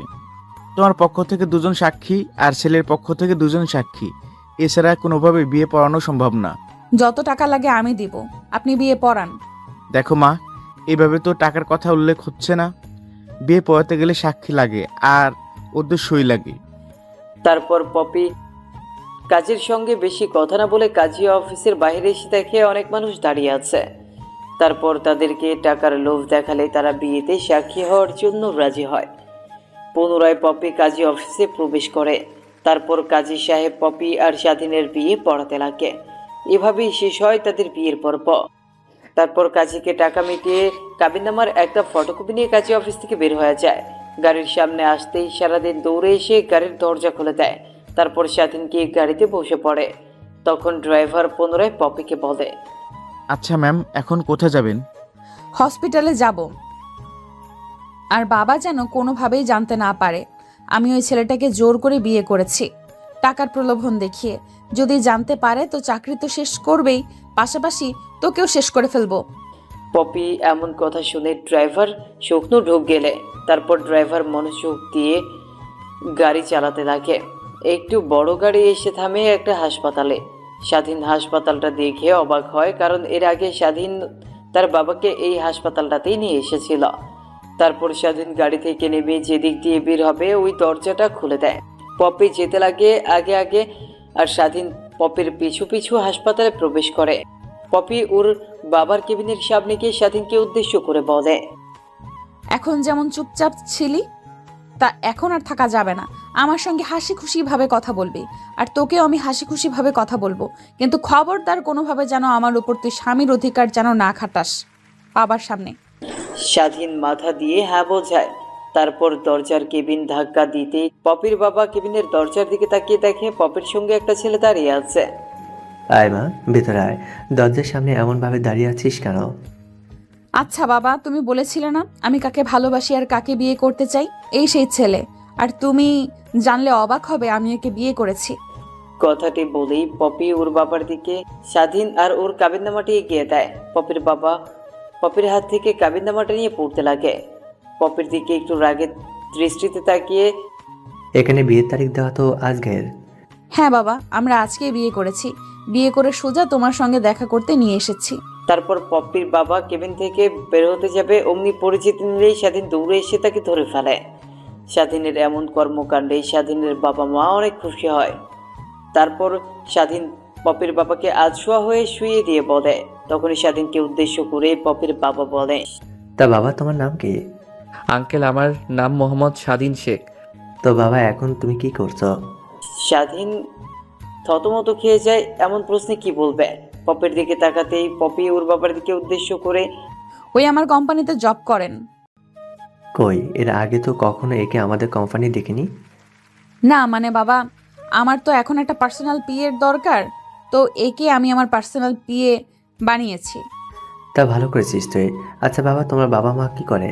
পপির বাবার এমন প্রশ্নের স্বাধীন পুনরায় পপির দিকে তাকায়। তখন পপি চোখের ইশারা দিয়ে সত্যি কথা বলতে বলে, আসলে আঙ্কেল, আমার বাবার বাজারে একটা ছোট্ট মুদিখানার দোকান আছে আর মা বাসায় থাকে। ও আচ্ছা, নিজেরাই বিয়ে করে নিলে একটাবার আমাদের মতামত প্রয়োজন মনে করলে না? আসলে আঙ্কেল, পপি অনেক জোরাজোরি করছিল আর আমি ওকে না করতে পারিনি, কারণ অনেক ভালোবাসি তোকে, তাই। কথাটা বলেই স্বাধীন পপির দিকে তাকায়। দেখে পপি ওর দিকে রাগী দৃষ্টিতে তাকিয়ে আছে। সাথে সাথে সাথে দৃষ্টি সরিয়ে পপির বাবার দিকে তাকায়। তারপর পপির বাবা স্বাধীন পপি তিনজনে মিলে অনেকক্ষণ কথা বলতে লাগে। কথা বলার এক পর্যায়ে পপির বাবা বলে, সালমা, এখন বাসায় যাব। বাসায় যাবে মানে? তুমি না হার্ট স্ট্রোক করেছো? তোমার না রেস্ট দরকার? কে বললো আমি হার্ট স্ট্রোক করেছি? তোদের সঙ্গে হাসি খুশি ভাবে কথা বলছি। আমাকে কি দেখে তোর মনে হচ্ছে আমি এখন অসুস্থ? সম্পূর্ণ সুস্থ হয়ে গেছি। চল বাসায়। না বাবা, তুমি আর 1-2টা দিন হসপিটালে থাকো, তোমার তখন কেমন অবস্থা হয়। আরে পাগলিমি, আমি সম্পূর্ণ সুস্থ হয়ে গেছি। এখন আর আমার রেস্ট লাগবে না। যা রেস্ট করব তা বাসায় গিয়ে করব। তখনই কেবিনের ভেতরে ডাক্তার আসে। ও আঙ্কেল, আপনি এসেছেন? দেখেন না, বাবা বাসায় যাওয়ার জন্য পাগল হয়ে গেছে। বললাম আর 1-2টা দিন থেকে যেতে।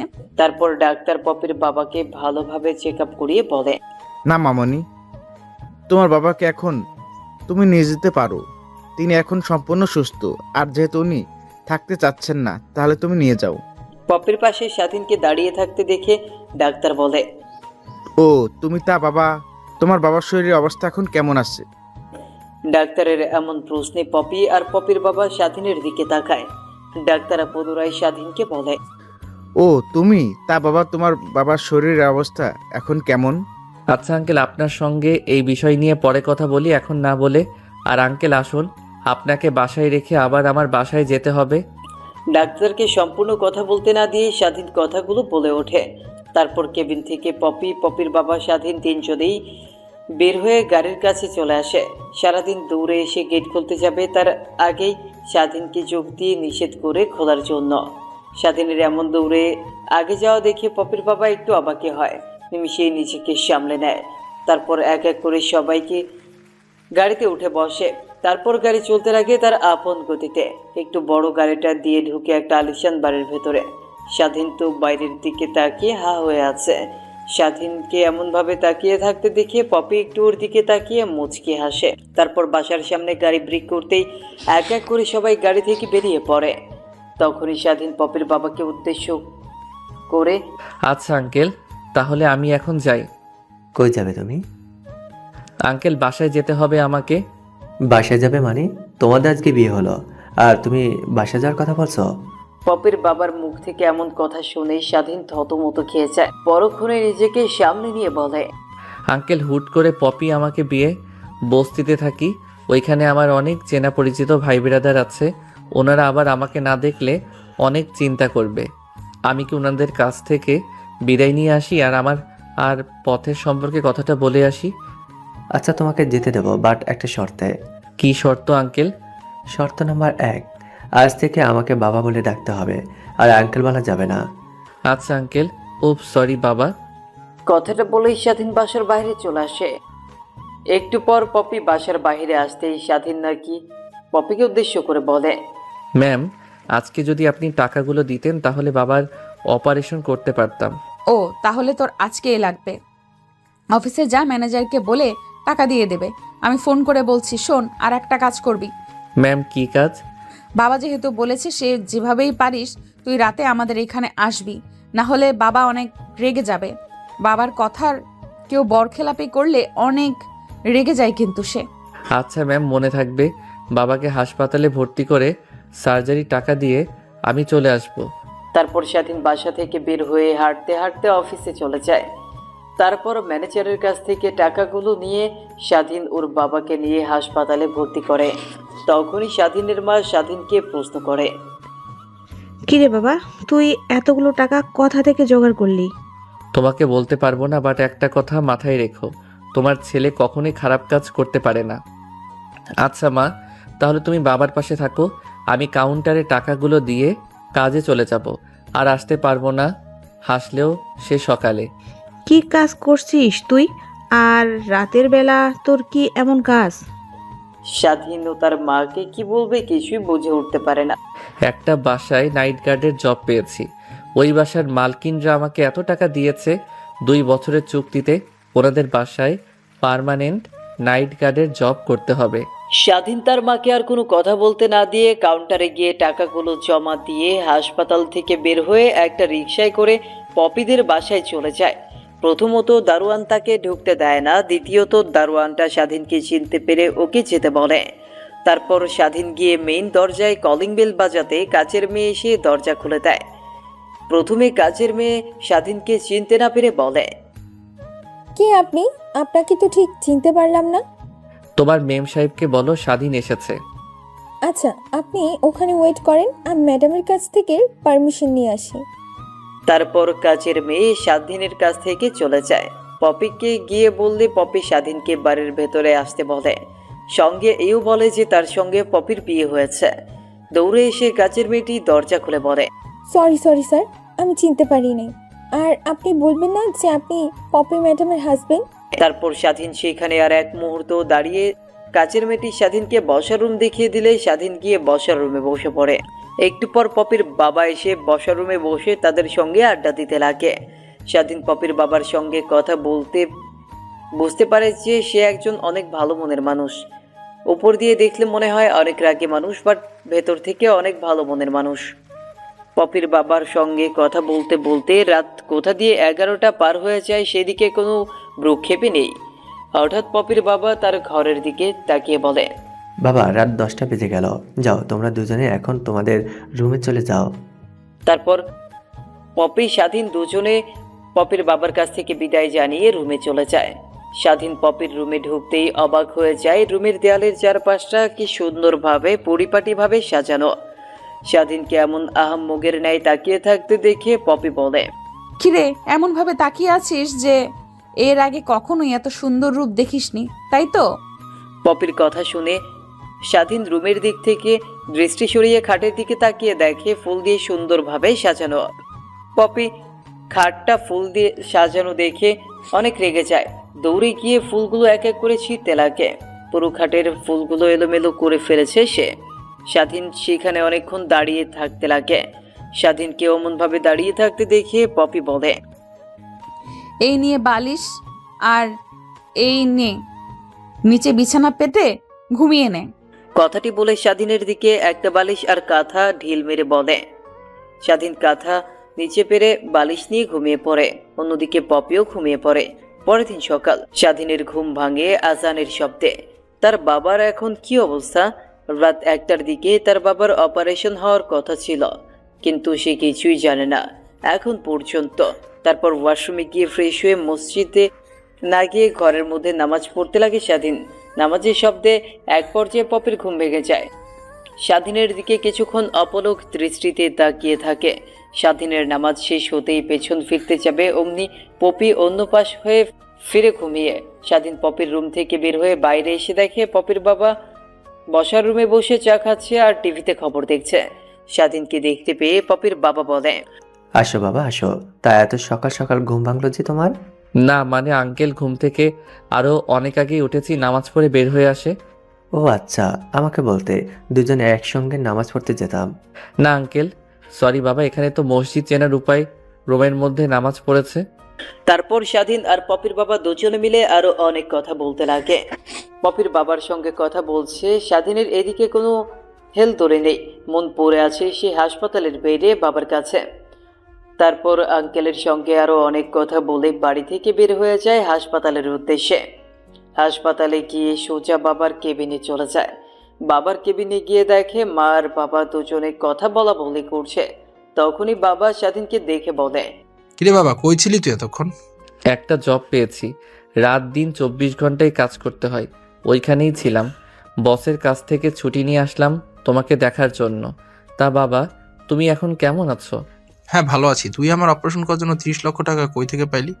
প্লিজ বাবা, আমাকে এমন প্রশ্ন করো না, আমি বলতে পারবো না তোমাদেরকে, সময় হলে তখন না হয় বলবো। স্বাধীনের মা, আমি তোমাকে বললাম না আমার ছেলে কখনোই খারাপ কোনো কাজ করে টাকা আনবে না? তারপর স্বাধীন পাশ থেকে আরও একটা চেয়ার টেনে তার মা বাবার কাছে এসে বসে কথা বলতে লাগে। কথা বলতে বলতে প্রায় অনেকটা সময় পার হয়ে যায়। প্যান্টের পকেট থেকে বাটন ফোনটি বের করে দেখে 9টা বেজে গেছে। তারপর স্বাধীন তার বাবা মার কাছ থেকে বিদায় নিয়ে হাসপাতাল থেকে বের হয়ে পপিদের বাসার উদ্দেশ্যে রওনা হয়। অন্যদিকে বাবা বাবা, স্বাধীন কই? ওকে তো দেখছি না। কিরে, নিজের বরকে দেখি এক মুহূর্তে নিজের চোখে আড়াল করতে পারিস না? দেখো বাবা, মস্করা করো না, ওই কই গেছে এত সকাল সকাল? আরে বাসার বাইরে গেছে, একটু পর চলে আসবে। এত টেনশন করছিস কেন বল? অফিসে যেতে হবে, অফিসের সময় ঘনিয়ে আসছে, আর ওর আসার কোনো নামগন্ধই নেই। তখনই দরজার সামনে এসে কলিং বেল বাজায় স্বাধীন। পপিকে দরজা খুলে দিয়ে স্বাধীনের দিকে অগ্নি দৃষ্টি নিক্ষেপ করে বলে, কই গিয়েছিলিস তুই এত সকাল সকাল? স্বাধীন উকিল দিয়ে দেখে পপির বাবা বসে আছে। তারপর ধীরে ধীরে পপিকে বলে, ম্যাম, আপনি টাকা দেওয়ার পর সঙ্গে সঙ্গে বাবাকে হাসপাতালে ভর্তি করে সার্জারি করার জন্য। বাবার রাত 1টায় সার্জারি হয়েছে, তাই সকাল সকাল দেখতে গিয়েছিলাম। ও আচ্ছা, এই ব্যাপার। যা জলদি রেডি হয়ে নে, অফিসের উদ্দেশ্যে বের হব। ম্যাম, আমার তো জামা কাপড় কিছুই নেই, কি পরে যাব এখন অফিসে? বাবা মার্কেট থেকে তোর জন্য জামা কাপড় নিয়ে এসেছে, যা গিয়ে আমার ঘরে নিয়ে গিয়ে দেখ। তারপর স্বাধীন পপির সঙ্গে আর কোনো বাড়তি কথা না বলে পপির রুমে গিয়ে দেখে নতুন নতুন জামা কাপড় সোফার উপরে রেখে দেওয়া। তারপর স্বাধীন একটা প্যান্ট আর টি শার্ট নিয়ে ওয়াশরুমে চলে যায়। তারপর সেগুলো পরে ওয়াশরুম থেকে বের হয়ে শার্ট আর প্যান্ট পরে দেয়। ইন করে স্বাধীন আয়নার সামনে দাঁড়িয়ে থেকে নিজেকে পরিপাটি করছিল, তখনই পপি পেছন থেকে বলে, কিরে এত সুন্দর করে সাজছিস যে এখন তো দেখে সবাই মনে করবে তুই বস আর আমি কাজের মেয়ে। পপির এমন প্রশ্নে কি উত্তর দিবে কিছুই বুঝে উঠতে পারে না স্বাধীন। পেছন ফিরে তাকাতেই পপি স্বাধীনের দিকে মায়াভরা দৃষ্টিতে কিছুক্ষণ তাকিয়ে থাকে। হঠাৎ পপির ফোন আসাতে ধ্যান ভাঙে তার।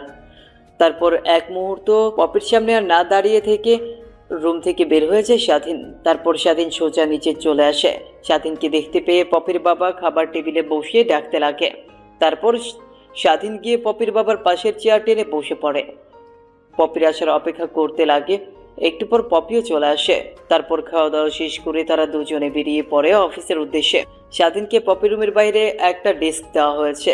স্বাধীনের কাজ শুধু পপি কখন কোথায় যাবে সেগুলো শিডিউল অনুযায়ী পপিকে জানানো। অফিসে এসে পপি সোজা তার কামরায় চলে যায়। অন্যদিকে পিয়ন স্বাধীনকে তার কেবিন দেখিয়ে দেয়। একটু পর ম্যানেজার এসে স্বাধীনকে একটা শিডিউল দিয়ে যায় পপি কখন কোথায় যাবে। স্বাধীন ভালোভাবে শিডিউলগুলো ঠিক করতে লাগে। হঠাৎ স্বাধীনের সামনে একটা মেয়ে এসে বলে, তা হ্যালো মিস্টার, আমার নাম সাথী, তোমার নাম কি? হঠাৎ মেয়েলি কণ্ঠ শুনতে পেয়ে স্বাধীন কম্পিউটারের দিক থেকে রেজিস্ট্রেশন উপরের দিকে তাকিয়ে দেখে একটা সুন্দর মেয়ে। স্বাধীন মেয়েটিকে দেখে হাত বাড়িয়ে দিয়ে বলে, আমার নাম মোহাম্মদ স্বাধীন শেখ। ও আচ্ছা, তাহলে আপনি হচ্ছেন আমাদের নতুন বস অর্থাৎ ম্যামের পি। দেখেন, ম্যামের পার্সোনাল অ্যাসিস্ট্যান্ট হয়ে আবার পার্সোনাল বর হয়ে যাইয়েন না। কথাটি বলেই মেয়েটি খিলখিলিয়ে হাসতে লাগে। মেয়েটির কথা শুনে স্বাধীনও হাসতে লাগে। অন্যদিকে পপি তার কেবিন থেকে সিসিটিভির মাধ্যমে স্বাধীন আর সাথীর কথোপকথনগুলো না শোনা গেলেও তাদের ভাব ভঙ্গিগুলো দেখা যাচ্ছিল, যা মোটেও পপির ভালো লাগেনি। তখনই পপি আনমনে বলে, সেদিন তুই কেন বাঁচাতে গেলি? কেন আবার তোর সঙ্গে দেখা হলো? নিজের জীবন দিয়ে দিতাম, কোনো কষ্ট ছিল না। সেদিন থেকে তোর জন্য আমার এক অন্যরকম মায়া কাজ করে। ধীরে ধীরে বুঝতে পারি তোকে আমি ভালোবেসে ফেলেছি। কত না খুঁজলাম, কিন্তু তোর কোনো হদিশ পাইলাম না। দেখ, ভাগ্যে লেখা থাকলে যা হয়। ঠিক আমার কোম্পানিতে ইন্টারভিউতে আসলি আর তোকে আপন করে নিলাম। এখন শুধু আমার মনের কথাগুলো তোকে বলার বাকি রইল। সময় হইলে সেগুলো বলবো, কিন্তু তোকে যে অন্য মেয়ের সঙ্গে দেখতেই পারছি না। তখনই রেগে পপি সাইডে থাকা ফোনটা তুলে স্বাধীনকে ফোন করে আর কেবিনে আসতে বলে। তারপর স্বাধীন মেয়েটির সঙ্গে আরও একটু কথা বলে মেয়েটি তার কেবিনে চলে যায়। অন্যদিকে স্বাধীন পপির কেবিনের সামনে এসে দরজায় নক করে বলে, আসতে পারি? হায়, তা একদিনে সেই অফিসে মেয়ে পটানোর ট্রাই করছিস, তাই তো? স্বাধীন ভ্যাবাচেকা খেয়ে যায়। কি বলছেন এগুলো ম্যাম? আমি কেন মেয়ে পটাতে যাব? তাহলে সাথী মেয়েটির সঙ্গে অমনভাবে এসে এসে কথা বলছিস কেন তুই?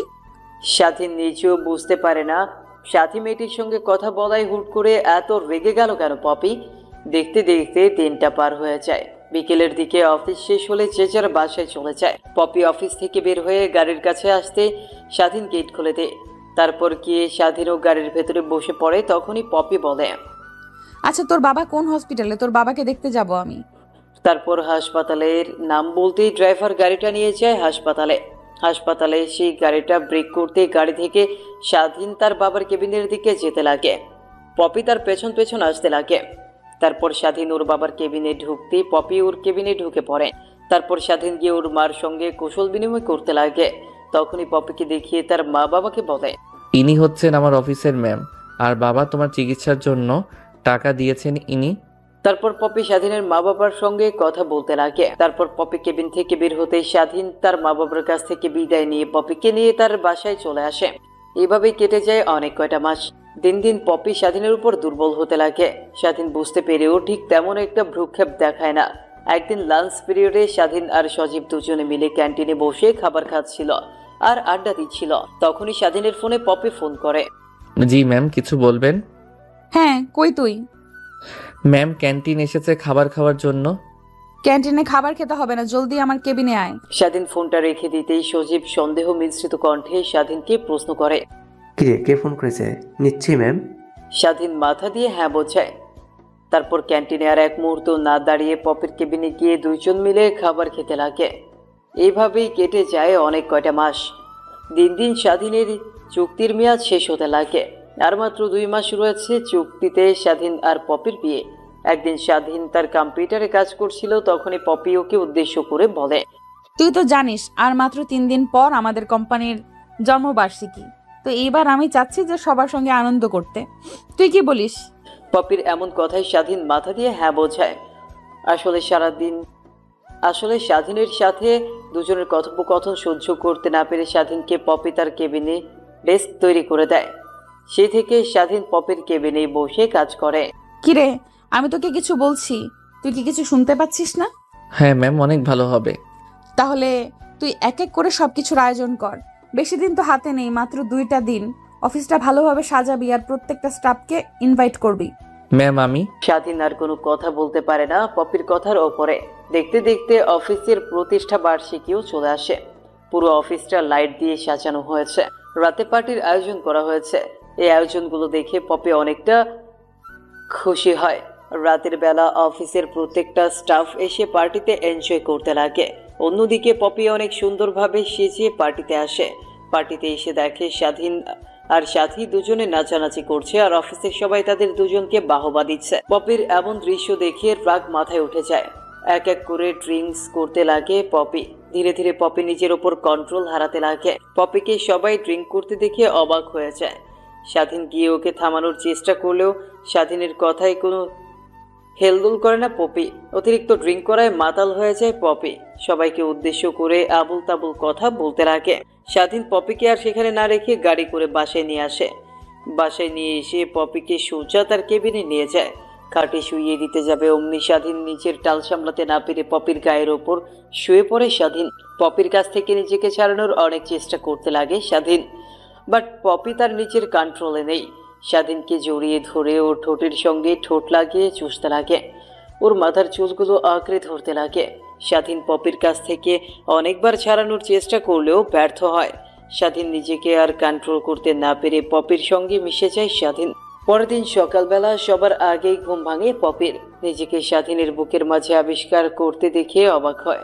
নিমিষেই নিজের মুখের কোণায় হাসিটা ফুটে ওঠে। কিছু একটা ভেবে স্বাধীনকে ধাক্কা দিয়ে খাট থেকে ফেলে দেয়। কি হলো? এটা ধাক্কা দিয়ে ফেলে দিলেন কেন? কুত্তার বাচ্চা, তোর সাহস কি করে হয় আমার সঙ্গে এমন কাজ করার? কাল না হয় আমার নিজের উপর নিজের কন্ট্রোল ছিল না, তাই বলে তুই আমার সঙ্গে এমন কাজ করবি? আমার সরলতার সুযোগ নিলি তুই? তোকে যে আমি কি করব! দেখেন ম্যাম, আমার নিজের উপর নিজেরও কন্ট্রোল হারিয়ে ফেলেছিলাম। প্লিজ আমাকে ক্ষমা করে দেন। আমার চোখের সামনে থেকে চলে যা, তোকে আর যেন না দেখি। কথাটি বলা শেষ হলেই স্বাধীন প্যান্ট আর টি শার্ট পরে বাসা থেকে বের হয়ে যায়। দেখতে দেখতে 2টা মাসও পার হয়ে যায়। পপির চুক্তি অনুযায়ী এখন তাদের দুইজনের ডিভোর্স দিতে হবে। তারপর স্বাধীন উকিলের কাছে গিয়ে ডিভোর্স পেপার করে সাইন করে দিয়ে পপিদের বাসায় চলে আসে। পপিকে কোথাও দেখতে না পেয়ে রুমের সামনে গিয়ে কড়া নাড়তেই, কে? আমি স্বাধীন, আসতে পারি? হায়, তা তুই এতদিন পর কোথা থেকে উদয় হলি? অফিসে আসিস না কেন ঠিক এমন একটা? তারপর স্বাধীন রুমের ভেতর প্রবেশ করে ডিভোর্স লেটারটা পপির দিকে এগিয়ে দিয়ে বলে, এই নিন ডিভোর্স পেপার। আপনাকে মুক্তি অনুযায়ী আজকে 2 বছর পূর্ণ হলো। আর হইলে লেখা ছিল যে আপনাকে 2 বছর পর ডিভোর্স দিয়ে দিতে হবে, তো আমি আপনাকে ডিভোর্স দিয়ে দিলাম। স্বাধীনের মুখ থেকে এমন কথা শুনে পপি অবাক হয়ে যায়। দৌড়ে গিয়ে স্বাধীনকে জড়িয়ে ধরে। দেখো, তুমি আমাকে ভুল বুঝো না। আমি তোমাকে সেই অনেক আগে থেকেই ভালোবাসি। যখন আমার জীবন বাঁচাও, আমাকে সঠিক পথ দেখাও। তুমি নিজেও জানো না কত জায়গায় আমি তোমাকে খুঁজেছি, কিন্তু কোথাও পাইনি। ভাগ্যের কি নির্মম পরিহাস!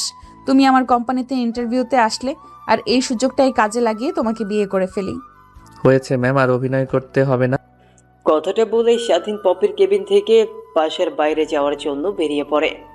পপি নিজেকে আর কন্ট্রোল করতে না পেরে দৌড়ে গিয়ে সবার সামনে স্বাধীনকে জড়িয়ে ধরে বলে, প্লিজ আমাকে বোঝার চেষ্টা করো, প্লিজ বিলিভ মি। পপির এমন কথা শুনে স্বাধীন একটা মুচকি হাসি দেয়। পপিকে স্বাধীন তার থেকে ছাড়িয়ে বের হয়ে যেতে লাগে বাসা থেকে। হঠাৎ পপি একটা চিৎকার দিয়ে মাটিতে লুটিয়ে পড়ে। স্বাধীন পেছন ফিরে পপিকে এমন অবস্থায় দেখে দৌড়ে গিয়ে জড়িয়ে ধরে। এই কি হয়েছে আপনার? প্লিজ কথা বলেন না। এই যে কি হলো? থেকে আমিও আপনাকে অনেক ভালোবাসি, কিন্তু বলতে পারিনি। আমি আর আপনি কখনো এক হতে পারি না, যেখানে আমি একজন সামান্য একজন কর্মচারী আর আপনি একজন অফিস। আর কোনো কথা না বলে স্বাধীন পপিকে কোলে তুলে নিয়ে গাড়ির মধ্যে শুইয়ে দিয়ে হাসপাতালে নিয়ে যায়। তারপর ডাক্তার এসে পপিকে নিয়ে যায়। একটু পর স্বাধীন ডাক্তারের কাছে যেতেই বলে, কংগ্রাচুলেশন মিস্টার, আপনি বাবা হতে চলেছেন। ডাক্তারের মুখ থেকে এমন কথা শুনেই স্বাধীন খুশিতে আত্মহারা হয়ে গিয়ে দৌড়ে কেবিনের মধ্যে ঢুকে পড়ে। পপির হাতটা নিজের হাতের আঙ্গুলের মাঝে নিয়ে বলে, ডাক্তার কি বলেছেন শুনেছেন? হ্যাঁ, শুনতে পাইছি। আমি অন্তঃসত্ত্বা। এখন কিসের জন্য এসেছেন এই উপবাদিতে যে এই বাচ্চার বাবা আপনি না? কখনো আপনার কাছে এই বাচ্চা পাওয়ার অধিকার নিয়ে দাঁড়াবো না। এখন আপনি আমার সামনে থেকে আসতে পারেন। আরে বোকা মেয়েরা, রাগ করে থেকো না প্লিজ। আমি কি মাফ করে দাও, নিজেকে কান ধরে বলছি। কেবিনের মধ্যে স্বাধীন কানে ধরে উঠবোস করতে লাগে। নিমিষেই পপির মুখে হাসির রেখা ফুটে ওঠে। পারবে তো এমনভাবে আজীবন আমার পাশে থাকতে? আজীবন কেন, হাজার হাজার বছর যদি বাঁচি, হাজার হাজার বছর তোমার পাশে এমনভাবে থাকবো। কথাটি বলে পপিকে স্বাধীন জড়িয়ে ধরে।